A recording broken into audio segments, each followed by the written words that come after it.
नमस्कार आप सबको।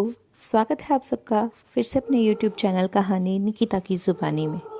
आज की हमारी कहानी है भोला राम का जीव, जो कि हरिशंकर परसाई की एक व्यंग्य रचना है।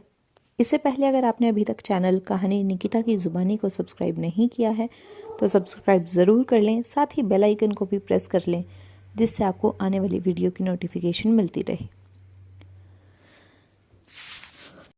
ऐसा कभी नहीं हुआ था। धर्मराज लाखों वर्षों से असंख्य आदमियों को कर्म और सिफारिश के आधार पर स्वर्ग या नरक में निवास स्थान अलॉट करते आ रहे थे, पर ऐसा कभी नहीं हुआ था। सामने बैठे चित्रगुप्त बार बार चश्मा पोंछ, बार बार थूक से पन्ने पलट रजिस्टर पर रजिस्टर देख रहे थे। गलती पकड़ में ही नहीं आ रही थी कि आखिर उन्होंने खींचकर रजिस्टर इतनी जोर से बंद कर दिया कि मुट्ठी चपेट में आ गई। उसे निकालते हुए वे बोले, महाराज, रिकॉर्ड सब ठीक है। भोला राम के जीव ने 5 दिन पहले देह त्यागी और यमदूत के साथ इस लोक के लिए रवाना भी हुआ, पर यहाँ अभी तक नहीं पहुंचा। धर्मराज ने पूछा, और वह दूत कहाँ है? महाराज, वह भी लापता है। इसी समय द्वार खुले और एक यमदूत बदहवास वहां आया और उसका मौलिक रूप चेहरा परिश्रम, परेशानी और भय के कारण और भी विकृत हो गया था। उसे देखते ही चित्रगुप्त चिल्ला उठे, अरे तू कहाँ रहा इतने दिन? भोला राम का जीव कहाँ है? यमदूत हाथ जोड़कर बोला, दया निधान, मैं कैसे बतलाऊं कि क्या हो गया। आज तक मैंने धोखा नहीं खाया था, पर भोला राम का जीव मुझे चकमा दे गया। 5 दिन पहले जब जीव ने भोला राम का देह त्यागा, तब मैंने उसे पकड़ा और इस लोक की यात्रा आरंभ की। नगर के बाहर जो ही मैं उसे लेकर एक तीव्र वायु तरंग पर सवार हुआ, त्यों ही वह मेरी चंगुल से छूटकर न जाने कहाँ गायब हो गया। इन 5 दिनों में मैंने सारा ब्रह्मांड छान डाला, पर उसका कहीं पता नहीं चला। धर्मराज क्रोध से बोला, मूर्ख, जीवों को लाते लाते बूढ़ा हो गया, फिर भी एक मामूली बूढ़े आदमी के जीव ने तुझे चकमा दे दिया। दूत ने सिर झुकाकर कहा, महाराज, मेरी सावधानी में बिल्कुल कसर नहीं थी। मेरे इन अभ्यस्त हाथों से अच्छे अच्छे वकील भी नहीं छूट सके, पर इस बार तो कोई इंद्रजाल ही हो गया। चित्रगुप्त ने कहा, महाराज, आजकल पृथ्वी पर इस प्रकार का व्यापार बहुत चल रहा है। लोग दोस्तों को कुछ चीज भेजते हैं और उस रास्ते में ही रेलवे वाले उड़ा लेते हैं। होजरी के पार्सलों के मोजे रेलवे अफसर पहनते हैं। मालगाड़ी के डब्बे रास्ते में घट जाते हैं। एक बात और हो रही है, राजनीतिक दलों के नेता विरोधी नेता को उड़ाकर बंद कर देते हैं। कहीं भोला राम के जीव को भी तो किसी विरोधी ने मरने के बाद खराबी के लिए उखाड़ नहीं दिया। धर्मराज ने व्यंग से चित्रगुप्त की ओर देखते हुए कहा, तुम्हारी भी रिटायर होने की उम्र आ गई।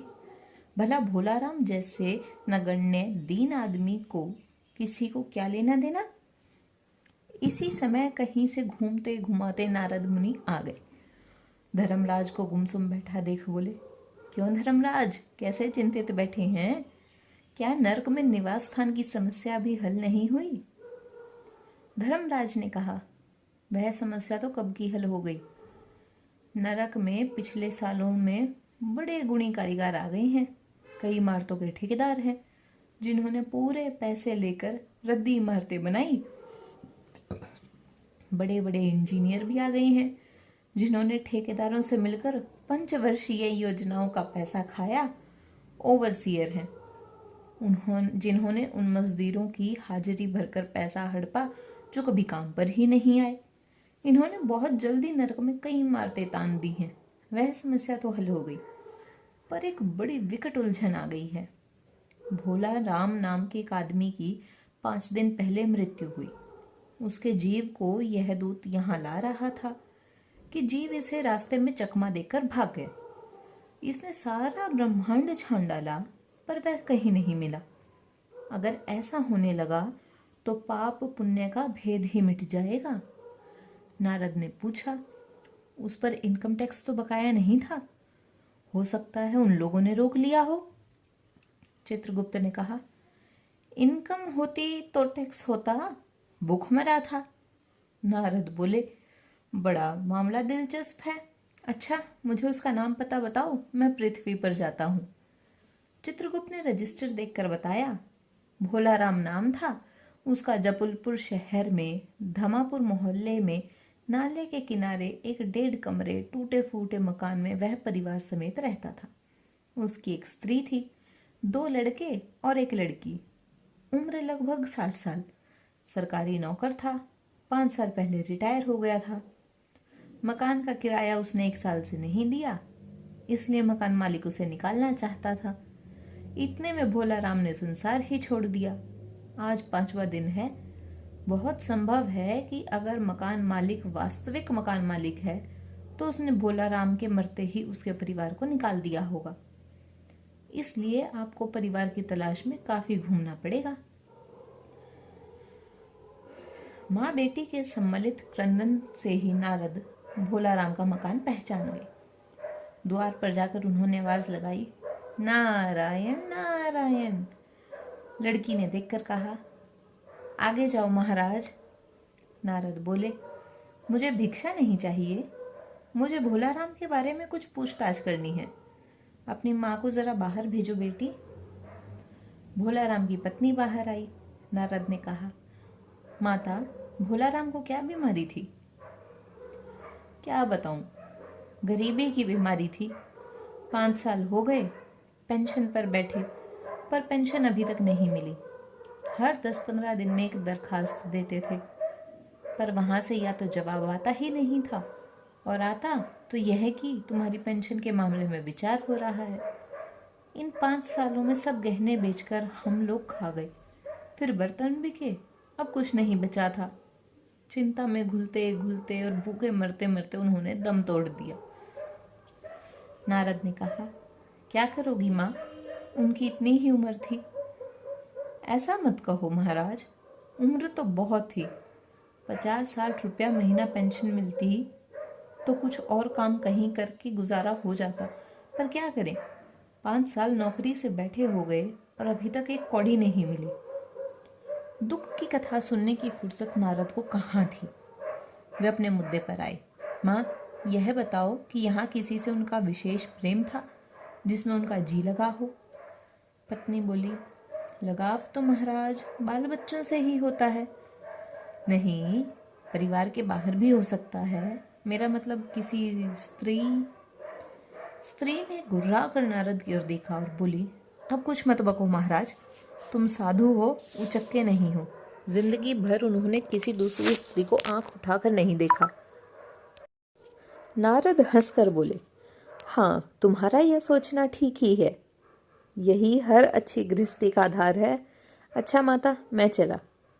स्त्री ने कहा, महाराज, आप तो साधु हैं, सिद्ध पुरुष हैं, कुछ ऐसा नहीं कर सकते कि उनकी रुकी हुई पेंशन मिल जाए, इन बच्चों का पेट कुछ दिन भर जाए। नारद को दया आ गई। वह कहने लगे, साधुओं की बात कौन मानता है? मेरा यहाँ कोई मठ तो है नहीं, फिर भी मैं सरकारी दफ्तर जाऊंगा और कोशिश करूंगा। वहां से चलकर नारद सरकारी दफ्तर पहुंचे। वहां पहले से ही कमरे में बाबू बैठे थे। उन्होंने भोलाराम के केस के बारे में बातें की। उस बाबू ने उन्हें ध्यानपूर्वक देखा और बोला, भोलाराम ने दरखास्तें तो भेजी थी, पर उन पर वजन नहीं रखा था, इसलिए कहीं उड़ गई होंगी। नारद ने कहा, भाई, ये बहुत से पेपर वेट तो रखे हैं, इन्हें क्यों नहीं रख दिया? बाबू हंसा, आप साधु हैं, आपको दुनियादारी समझ में नहीं आती। दरखास्तें पेपर वेट से नहीं दबती। खैर, आप उस कमरे में बैठे बाबू से मिलिए। नारद उस बाबू के पास गए। उसने तीसरे के पास भेजा, तीसरे ने चौथे के पास, चौथे ने 5वें के पास। जब नारद 25-30 बाबुओं और अफसरों के पास घूम आए, तब एक चपड़ासी ने कहा, महाराज, आप क्यों इस झंझट में पड़ गए? अगर आप साल भर भी यहाँ चक्कर लगाते रहे तो भी काम नहीं होगा। आप तो सीधे बड़े साहब से मिलिए, उन्हें खुश कर दिया तो भी काम हो जाएगा। नारद बड़े साहब के कमरे में पहुंचे। बाहर चपरासी ऊँघ रहा था। इसलिए उन्हें किसी ने छेड़ा नहीं। बिना विजिटिंग कार्ड के आया देख बड़े साहब बड़े नाराज हुए। इसे कोई मंदिर वंदिर समझ लिया है क्या? धड़धड़ाते चले आए। चिट क्यों नहीं भेजी? नारद ने कहा, कैसे भेजता? चपड़ासी सो रहा है। क्या काम है? साहब ने रौब से पूछा। नारद ने भोलाराम का पेंशन केस बतलाया। साहब बोले, आप हैं बैरागी, दफ्तरों के रीति रिवाज नहीं जानते। असल में भोलाराम ने गलती की भाई। यह भी एक मंदिर है, यहाँ भी दान पुण्य करना पड़ता है। आप भोलाराम के आत्मीय मालूम होते हैं। भोलाराम की दरखास्तें उड़ रही हैं, उन पर वजन रखिए। नारद ने सोचा कि फिर यहाँ वजन की समस्या खड़ी हो गई। साहब बोले, भाई सरकारी पैसे का मामला है, पेंशन के केस 20 दफ्तरों में जाता है, देर लग ही जाती है। 20 बार एक ही बात को 20 जगह लिखना पड़ता है, तब पक्की होती है। जितनी पेंशन मिलती है उतने की स्टेशनरी लग जाती है। हाँ, जल्दी भी हो सकती है, मगर। साहब रुके। नारद ने कहा, मगर क्या? साहब ने कुटिल मुस्कान के साथ कहा, मगर वजन चाहिए। आप समझे नहीं, जैसे आपकी यह सुंदर वीणा है, इसका भी वजन भोलाराम की दरख्वास्त पर रखा जा सकता है। मेरी लड़की गाना बजाना सीखती है, यह मैं उसे दे दूंगा। साधु संतों की वीणा से तो और अच्छे स्वर निकलते हैं। नारद अपनी वीणा छीनते देख जरा घबरा गए, पर फिर संभल कर उन्होंने वीणा टेबल पर रखी कर कहा, यह लीजिए, अब जरा जल्दी उसकी पेंशन ऑर्डर निकाल दीजिए। साहब ने प्रसन्नता से उन्हें कुर्सी दी, वीणा को एक कोने में रखा और घंटी बजाई। चपड़ासी हाजिर हुआ। साहब ने हुक्म दिया, बड़े बाबू से भोलाराम के केस की फाइल लाओ। थोड़ी देर बाद चपरासी भोलाराम की 100-150 दरख्वास्तों से भरी फाइल लेकर आया। उसमें पेंशन के कागजात भी थे। साहब ने फाइल पर नाम देखा और निश्चिंत करने के लिए पूछा, क्या नाम बताया साधु जी आपने? नारद समझे कि साहब कुछ ऊंचा सुनता है, इसलिए जोर से बोले, भोलाराम। सहसा फाइल में से आवाज आई, कौन पुकार रहा है मुझे? पोस्टमैन है क्या? पेंशन का ऑर्डर आ गया? नारद चौंके, पर दूसरे ही क्षण बात समझ गए। भोलाराम? तुम क्या भोलाराम के जीव हो? हाँ, आवाज आई। नारद ने कहा, मैं नारद हूँ, तुम्हें लेने आया हूँ। चलो, स्वर्ग में तुम्हारा इंतजार हो रहा है। आवाज आई, मुझे नहीं जाना, मैं तो पेंशन की दरख्वास्तों पर अटका हूँ, यही मेरा मन लगा है, मैं अपनी दरख्वास्तें छोड़कर नहीं जा सकता। तो कैसी लगी आपको कहानी? अगर अच्छी लगी तो चैनल को सब्सक्राइब ज़रूर कीजिएगा, कहानी निकिता की ज़ुबानी। साथ ही वीडियो को लाइक और शेयर भी ज़रूर करें।